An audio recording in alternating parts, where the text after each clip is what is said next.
지금 여러분들은 인생의 시간표에서 어디쯤 와 있다고 생각하십니까? 각각 다르겠죠. 네, 젊은 사람들은 초중반, 나이 드신 분들은 후반 정도 있을 겁니다. 어느 지인지 모든 인생의 시간표가 결국 끝난다고 하는 것만은 분명합니다. 끝이 있다고 하는 말은 시작이 있다는 뜻이기도 합니다. 시작과 끝이라고 하는 게 우리 인생의 가장 결정적인 특징입니다. 우리 인생만이 아니라 모든 사물들, 우주 전체의 원칙이랍니다. 인생을 가장 의미 있게 살려면 이 시작과 끝을 생각해야 됩니다. 그러니까 하나님을 믿는다고 하는 것은 다른 게 아니라 이 처음과 끝을 생각한다는 겁니다. 단순하게 시작과 끝만이 아니라 아주 근원적인 시작과 근원적인 끝을 삶의 중심에 둔다는 뜻입니다. 인류 전체의 시작과 끝, 더 나아가서 우주 전체의 시작과 끝을 생각하는 겁니다. 시원에 대한 생각입니다. 이런 시작과 끝은 너무 거리가 멀어서 별로 손에 잡히지 않는다고 생각하는 분들도 있을 겁니다. 그리고 또 그런 것들은 아무리 생각해봐야 알 수도 없다. 그렇게 생각이 돼요. 그렇죠? 아주 먼 초기, 최초, 그런 아주 미래, 우리가 생각해도 손에 잡히지 않습니다. 그렇게 생각할 수 있어요. 그걸 이해를 합니다.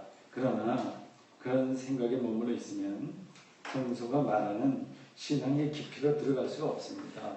성서의 하나님은 태초와 종말의 하나님, 즉 알파와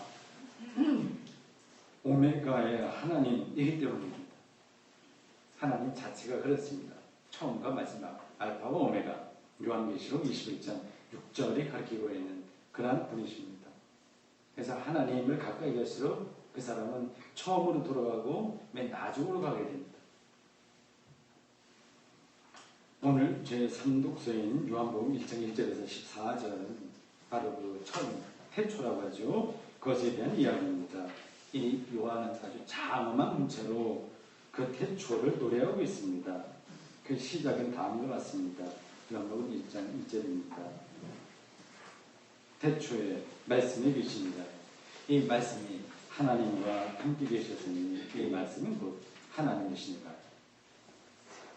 태초에 말씀이 계시니라고 하는 이 문장에서 이 태초는 헬라어 아르케의 번역입니다. 아르케는 여러 가지 뜻이 있어요. 헬라어 영어 사전에 이렇게 나옵니다. beginning, 시작이죠. beginning, first, origin, ruling power. 발음이 시원찮아서 정확하게 전달되는지 모르겠습니다. 대체 그런 뜻이에요. 아르케는 모든 사물이 있기 전에 어느 때를 가리킵니다. 성서 기자가 그걸 붙들고 있는 거예요. 구약 성경의 헬라어 번역인 70인역 창세기 1장 1절에도 그게 나옵니다. 태초에 하나님이 천지를 창조하신다. 저는 이 요한복음 1장 1절과 창세기 1장 1절, 구약과 신약과 구약을 대표하는 그러한 태초에 대한 이야기인데, 이 성경 구절을 읽을 때마다 시를 읽을 때 그 시인의 마음을 알고 싶듯이 이 성서 기자들의 마음이 정말 알고 싶은 거예요. 창세기를 기록한 사람은 이 태초라고 하는 단어를 통해서 무엇을 말하려고 하는 것이었을까요? 구약 성경이 보존되고 기록되던 시대의 물리적 지식은 극히 제한적이었습니다. 그래서 태양과 별, 그리고 폭풍과 지진과 화산 폭발, 그리고 미시 세계인 세포와 소립자들, 원소, 이런 것들의 물리적인 원리를 제대로 알지 못했습니다. 그렇지만 물리적 현상에 대한, 전체가 다 물리적 현상이잖아요. 미시 세계나 거시 세계나 다 그렇습니다. 이 현상에 대한 직관은 우리와 다르지 않았습니다. 뚫어보는 거죠. 그들도 우리와 마찬가지로 시간과 공간이 이렇게 흘러간다고 하는 것을 지금과 같은 물리적 지식이 아니라고 하더라도 그걸 느낀 거예요. 알았습니다. 모든 것들의 시작이 있고 끝이 있다고 말이죠. 생사 여탈권을 갖고 있었던 왕도 죽어요. 먼지가 되고 버리고 맙니다. 영원하게 보이던 제국들도 망합니다. 그러니까 모든 것들이 다 지나가고 오는 것에 불과했습니다. 우리도 물론 거기에 포함되는 거죠. 먼지처럼 잠시 여기에 존재했다가 그게 어떤 아리스토텔레스 표현을 빌리면 형상, 그 진료가 흙이라고 하는 진료가 인간이라고 하는 형상에 근거해서 이렇게 살다가 다시 또 해체되고 맙니다. 이러한 모든 것의 근원과 최후를 창세기 기자는 생각하는 거예요. 그것이 아르케라고 하는 단어에 담긴 의미입니다. 오늘 우리도 역시 그 태초가 궁금합니다. 아득하지만 궁금합니다. 태초를 궁금하게 생각하지 않은 사람들도 조금 있습니다. 많지 않지만 오히려 많을지도 모르겠어요. 지금 세상살이가 너무 바빠서 아르케를 생각한다고 하는 것은 배부른 소리다 이렇게 말이죠. 그건 오해입니다. 태초, 즉 시원에 대한 생각은 단지 철학자나 과학자에게만 해당되는 게 아니라 모든 평범한 소시민들에게 일상적으로 해당되는 겁니다.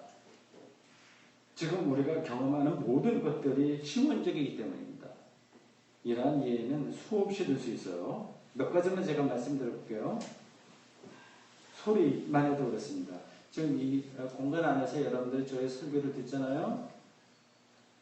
그것은 이 공간 안에 공기가 있기 때문입니다. 공기가 없다면 소리가 없는 거예요. 공기의 떨림이 이 소리입니다. 이런 면에서 이 공기의 떨림은 시원적인 현상입니다. 창조와 관계된 문제예요. 우리가 사물을 보는 것, 이 성경 본다거나 여러분들 얼굴들을 제가 볼 수 있어요. 이 보는 것도 시원적입니다. 눈으로 뭔가를 보려면 뭐가 있어야 되죠? 빛이 있어야 됩니다. 성경은 하나님이 태초에 빛을 창조하셨다고 말합니다. 우리가 보는 행위로 태초와 연관되어 있다는 말입니다. 그 이후에 다른 감각들도 궁극적으로는 똑같습니다. 작은 사물 하나도 근본적으로는 여러분 시원적입니다. 저는 매월 첫 주일 성찬식을 집행할 때마다 그런 것을 절감합니다. 성찬 때 위에 놓인 빵과 포도주는 싼 값으로 구할 수 있는 흔한 사물이에요. 그러나 그것이 어떤 과정을 거쳐서 왔는지를 생각하면 아득합니다. 빵과 포도주는 오늘의 물리학이 빅뱅이라고 부르는 태초와 연관되어 있습니다. 비밀스러운 방식으로 연관되어 있습니다. 우리의 영적인 감각이 진부해져서 그렇지 예민하게 열리기만 한다면 존재하는 모든 것에서 태초의 신비를 경험할 수 있습니다.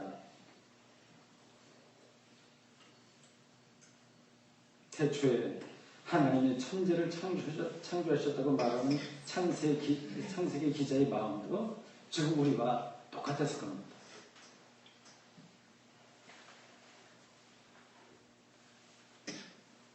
요한복음 1장 1절은 문장이 이걸 구분하면 세 가지입니다. 태초에 말씀이 존재했다. 태초에 말씀이 존재했다. 말씀이 하나님과 함께 계셨다. 이 말씀이 곧 하나님이시다. 이 세 문장이 1장 1절에 나온 거예요. 이것을 하나로 묶으면 태초에 하나님이 말씀으로 존재했다입니다. 조금 딱 와닿지 않죠? 여기서 이 말씀이라고 번역된 건 헬라어 로고스입니다. 로고스는 말, 언어, 가르침, 이성, 근거라는 여러 가지 뜻이 있습니다. 스토아 철학의 성서가 기록될 때 당시에 신플라톤주의가 그 유럽 근동 지역을 정신세계를 지배했고요. 아리스토텔레스나 또 스토아 철학들의 영향을 주고받고 많이 했습니다. 그러니까 이 기독교와 성경이라고 하는 것이 하늘에서 뚝 떨어진 게 아니라 그 시대와의 대화 속에서 어떤 근원적인 것을 듣던 거예요. 그러한 상황을 우리가 잘 파악하지 못하면 이 성경은 아주 주관적인 종교성에 떨어지고 맙니다. 로고스는 스토아 철학의 아주 근본 개념입니다. 그래서 스토아 철학은 이 세계를 코스모스라고 불렀어요. 그래서 코스모스가 조화롭게 이렇게 운행된다고 생각했습니다. 이 조화로운 세상을 가능하게 하는 힘이 바로 로고스라고 봤습니다. 그러니까 로고스가 그들에게 신인 거죠. 요한복음 기자는 스토아 철학이 말하고 있는 이 로고스가 바로 예수 그리스도라고 생각했습니다. 예수 그리스도가 로고스로서 태초에 하나님과 함께했다고 하는 겁니다. 그러니까 이 말을 좀 뒤집으면 그 태초의 로고스가 인류 역사에 들어온 사건이 바로 예수 그리스도입니다. 요한복음 1장 14절 그 문제를 좀 더 구체적으로 표현합니다. 그 유명한 구절이에요. 요한복음 1장 14절 이렇습니다. 말씀이 육신이 돼요. 로고스가 육신이 돼요. 로고스가 사르카스가 돼요. 우리 가운데 거하시는 우리가 그의 영광을 보니 아버지의 독생자의 영광이요 은혜와 진리가 충만하더라. 놀라운 진술입니다. 이 한 문장만 우리가 아주 세밀하게 따라가려고 하더라도 A4용지 10장은 필요하지 않을까 이런 생각이 듭니다. 이 구절이 바로 그 유명한 기독교 신앙에서 유명한 성육신 신학입니다. 인카네이션이라고 하는 성육신 신학의 핵심 구절이 바로 이것입니다. 말씀, 즉 로고스가 육신이 되었다고 합니다. 여기서 말하는 이 육신은 헬라어 사르크스의 번역이에요. 소마라고 하는 것도 몸이라고 하는 뜻이 있는데 사르크스는 조금 더 이 단백질인 이 육체 자체를 가리킵니다. 그러니까 보통 성경에는 소마라고 하는 단어가 좀 많이 사용되어 있어요. 몸 얘기할 때. 근데 사르크스는 드문데 여기서는 사르크스라고 하는 이 뼈와 살과 피, 이 육체 덩어리를 가리킵니다. 우리 5.6% 구성되어 있는 것의 육체입니다. 기독교 역사에서 영육 이혼론에 빠졌던 사람들은 이 육체를 좀 낮춰봤어요.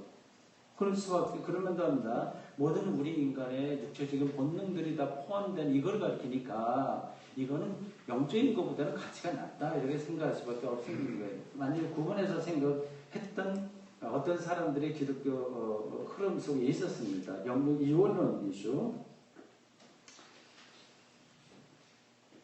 그러나 이 오늘 구절에 따르면 그리고 기독교 신학 전반이 가리키는 것에 따르면 육체는 결코 낮춰볼 대상이 아니라 오히려 우리가 구체적으로 생명을 누릴 수 있는 삶의 토대예요.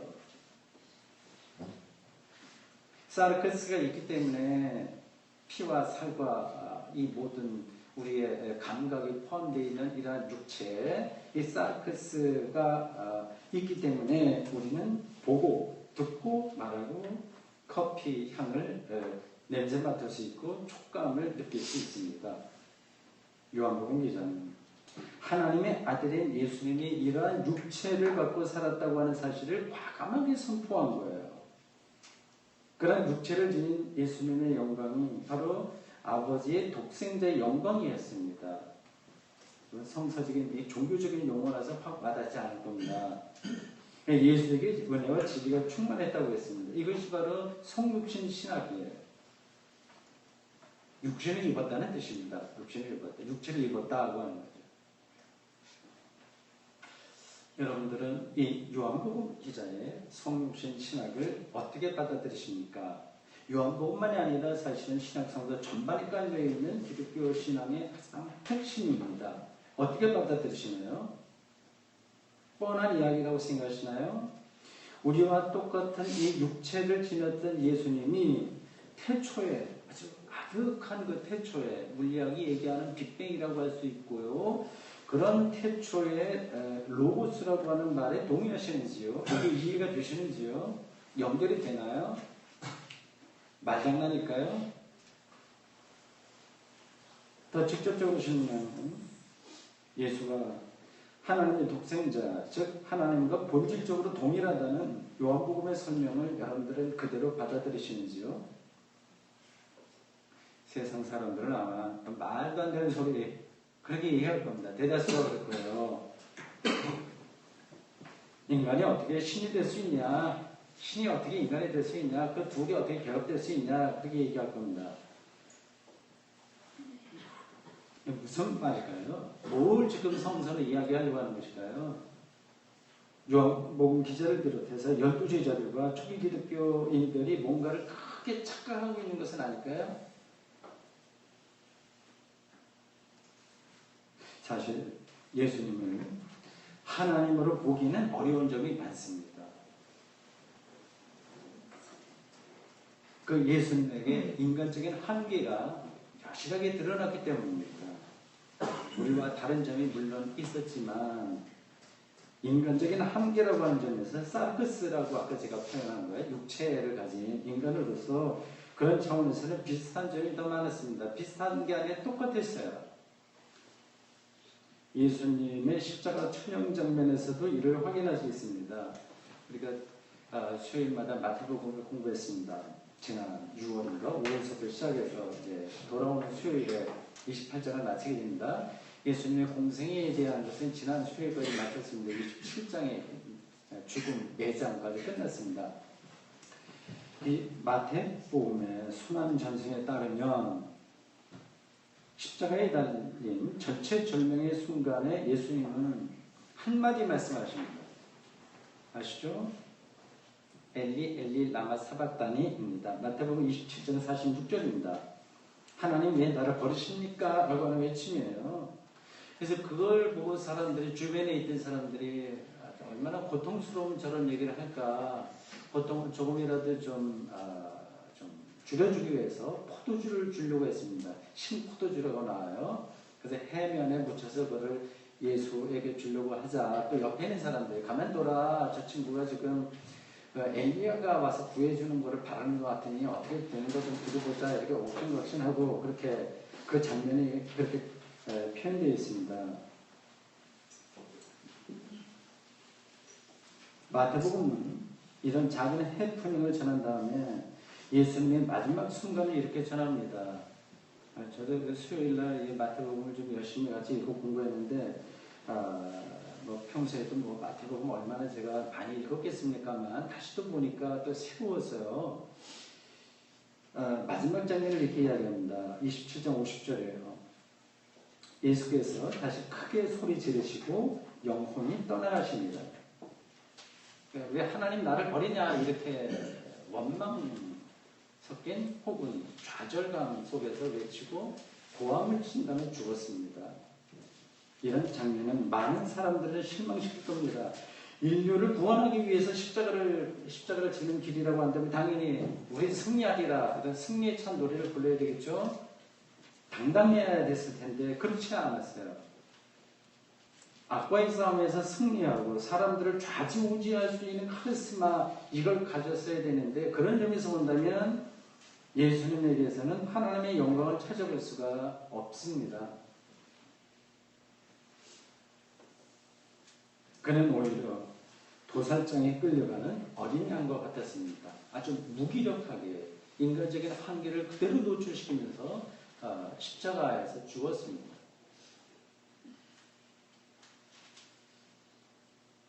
요한복음 기자가 예수님을 어떻게 설명하는지 조금 더 자세하게 살펴봅시다. 거기서 우리는 위에서 한 질문, 도대체 예수가 하나님이라고 하는 말, 그리고 로고스, 태초의 로고스가 육신을 입었다고 하는 이 요한복음 기자의 그리고 그 당시 사람, 기독교인들의 신앙이 옳은지 아닌지 그것에 대한 대답을 찾을 수 있습니다. 요한복음 1장 3절은 로고스인 예수님을 통해서 만물이 만들어졌다고 했습니다. 2000년 전에 살았던 예수님을 태초의 말씀이라고 하는 것도 이상한데, 그 말 자체도 이상한데 만물이 예수를 통해서 만들어졌다고 하는 것은 더더구나 이상합니다. 요한복음이 이렇게 말하는 이유가 있어요. 이유를 알아야 돼요. 그렇지 않고는 믿을 수가 없습니다. 터무니없는 거를 자기 이해도 못하면서 믿으면 그건 열광주의가 되는 거죠. 신앙이 아니에요. 요한복음 1장 4절에 이렇습니다. 그 안에 생명이 있었으니 이 생명은 사람들의 빛이다. 요한은 예수가 생명의 빛이라고 하는 사실을 알았습니다. 그걸 경험했습니다. 예수를 통해서 생명을 얻었다고 하는 뜻입니다. 이게 분명하다면 2000년 전에 역사의 한 시점에 있었던 한 실존 인물인 예수를 통해서 생명을 얻었다고 한다면, 이게 분명하다면 예수는 태초의 말씀이라고 하는 말이 성립되는 거예요. 태초라고 하는 것은 궁극적으로 생명사건이기 때문에 그렇습니다. 자, 동의하시죠? 문제는 요한을 비롯해서 제자들과 초기 기독교인들이 예수를 생명의 빛으로 경험한 근거가 뭐냐고 하는 겁니다. 무턱대고는 그게 안 되잖아요. 이건 바로 우리 지금 신앙생활하는 사람들에게도 직접적으로 중요한 질문입니다. 오늘 우리의 신앙생활에서도 그런 경험이 핵심이기 때문이에요. 예수를 통한 생명 경험이 없다면 굳이 예수를 믿을 필요가 없는 거 아니겠습니까? 이렇게 중요한 시간에 와서 예배 드릴 필요도 없는 거 아니겠습니까?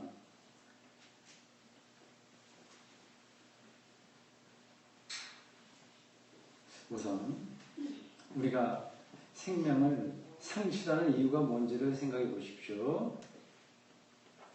예수를 통한 생명 경험이 뭐냐를 제가 설명하려고 지금 뒤에서부터 다시 질문하는 거예요. 우리가 생명을 잃어버린 이유가 뭔지를 생각해 보십시오. 이걸 좀 소박하게 표현하면 지금 많은 사람들이 근심, 걱정, 염려, 불안에 휩싸여 있어요. 허무하고 절망에 휩싸여 있습니다. 끝없는 경쟁심으로 마음이 불편합니다. 우리가 사는 세상이 어떻게 작동되는지를 보면 이런 현상을 더 분명하게 확인할 수 있습니다. 곳곳이 전쟁터와 같습니다. 그러면 난 몰라. 나는 그냥 따뜻한 잠자리에서 그냥 편안하게 살면 그만이야. 만약에 그렇게 생각한다면 그렇게 안 보이겠죠. 생명 파괴와 훼손이 일상적으로 일어나고 있습니다. 그 이유가 뭘까요? 성경은 죄라고 합니다. 죄는 하나님과의 분리입니다. 생명의 주인인 하나님과 분리되어 있으니까 그 무엇으로도 생명을 채울 수가 없는 겁니다.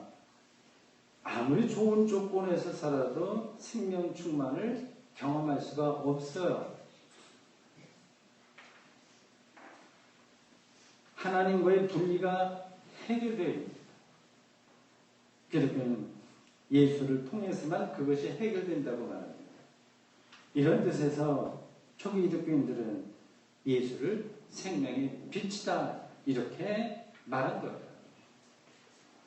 이런 경험에 근거해서 제자들은 나를 따르라고 하는 예수님의 말씀에 응답할 수 있었습니다. 그래서 그 복음서에 보면 제자들이 직업도 좀 포기하고 하던 거 포기하고 가족도 내버려두고 이렇게 따랐다고 하지 않습니까? 거기서만 그들이 예수를 그렇게 경험했기 때문에만 가능한 이야기죠.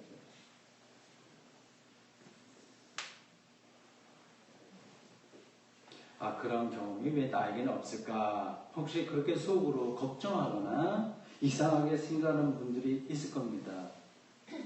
우리 오늘 예배드리는 분들 중에서도 그런 분들이 있을 거예요.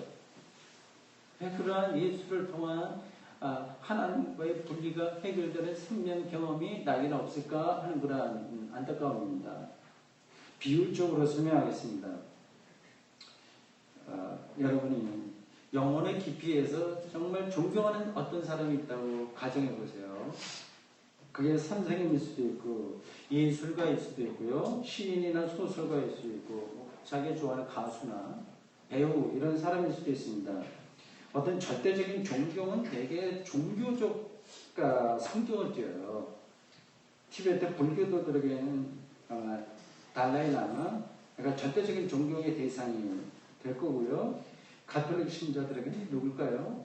교황 같은 대상이겠죠. 만약에 티베트 불교인들이 달라이 라마와 식사를 하거나 차를 마시는 어떤 그 자리 행운을 가정해 봅시다. 가톨릭 신자가 어느 교황과 지금 저기 로마에 있는 교황과 이렇게 단둘이서 그런 식탁 자리를 얻었다고 생각해 봅시다. 그 순간에 사람들 그들은 자신을 초월하는 경험을 합니다. 평화와 기쁨으로 자기의 삶이 충만하게 되는 걸 느낍니다. 여러분, 여러분들 그걸 얼마나 절실하게 생각하고 있는지 평소에인지 모르겠지만 초기 기독교인들은 예수를 아주 특별한 존재로 경험했습니다. 위에서 예로 든 인물들과는 비교되지 않을 정도로 특별한 존재로 경험합니다. 예수가 죽어서 땅에 묻혔는데도 어느 때부터인가 예수를 살아있는 자로 생생하게 경험했습니다. 그러니까 부활의 주로 경험했어요. 그러니까 부활의 예수 안에 있으면 죽음도 두려워지지 않게 된 거예요. 우리 사람에게서도 그런 경험을 하잖아요. 자식이나 하여튼 아주 정말 끔찍하게 가깝게 느끼는 그런 사람이 있을 때는 조금도 두려워지지 않잖아요. 예수를 생명의 빛으로 경험한 겁니다. 절대 생명을 경험한 겁니다. 그들은 이제 예수를 통해서만 삶이 뭐냐를 이해할 수 있게 된 거예요. 세상의 만물도 태초부터 시작한 모든 세상의 이 만물, 하늘의 별과 작은 먼지까지 만물도 예수를 통해서만 의미 있는 것으로 경험하게 되었습니다. 이런 경험에 근거해서 그들은 예수를 태초에 아르케에 하나님과 함께한 로고스라고, 즉 시원적 로고스라고 대담하게 선포할 수 있었습니다. 참으로 놀라운 경험이에요. 우리는 그런 경험을 신앙의 본질로 여기는 사람들입니다.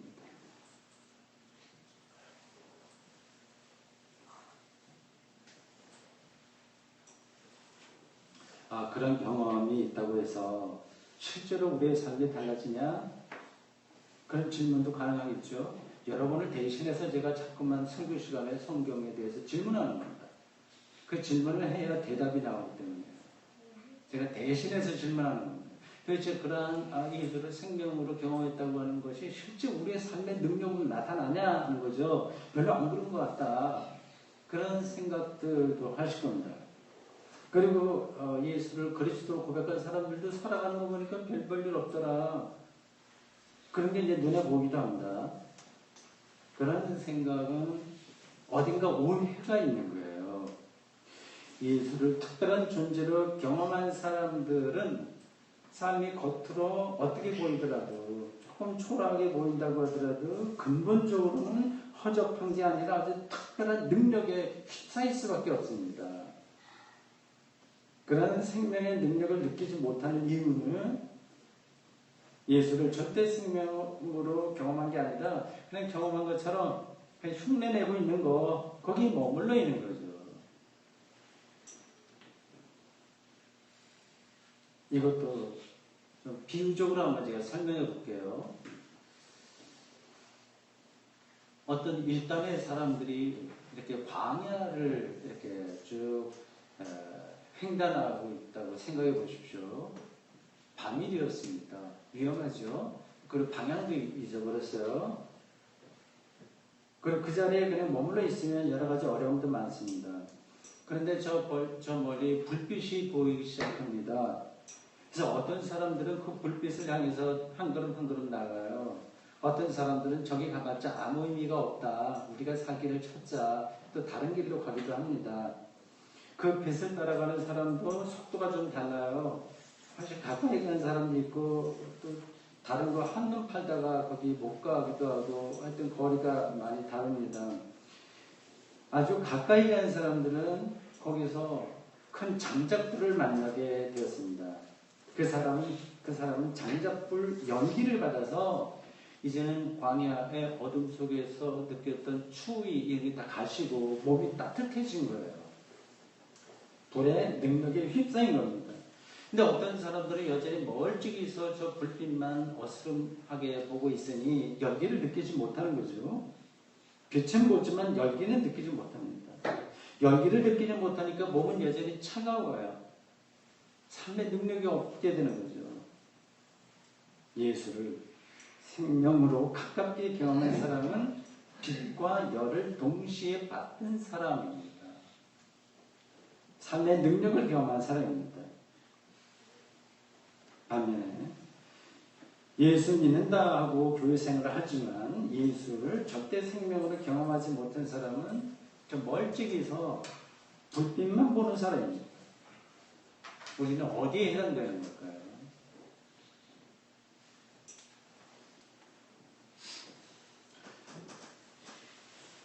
오늘은 2016년 성탄절입니다. 나사렛 예수가 2000년 전 아버지 요셉과 어머니 마리아 사이에 태어난 날을 기념하는 절기입니다. 예수는 2000년 전 역사의 한 시점에 세상에 태어났지만 그 역사에 제한받지 않고 태초부터 이미 존재한 분입니다. 요한복음 기자를 통해서 우리가 전해들은 이야기입니다. 예수님이 바로 생명의 빛이기 때문입니다. 생명의 빛으로 경험한 사람은 그를 태초의 로고스로 고백할 수밖에 없습니다. 요한복음에 따르면 5절에 빛이 어둠의 빛이 돼 어둠이 깨닫지 못했다고 합니다. 생명의 빛으로 오신 예수님을 세상은 알지 못했고 그의 백성들이 받아들이지 않았다고 합니다. 10절 11절입니다. 예수님을 받아들인 사람은 하나님의 자녀가 되는 특권을 하나님의 자녀가 되었다고 하는 것은 하나님의 생명을 얻었다는 뜻입니다. 이런 사람은 생명의 빛에 생명의 능력에 속한 사람입니다. 이런 엄청난 일이 시작된 날이 성탄절이니 오늘 우리가 기뻐 찬송 부르지 않을 수 없습니다.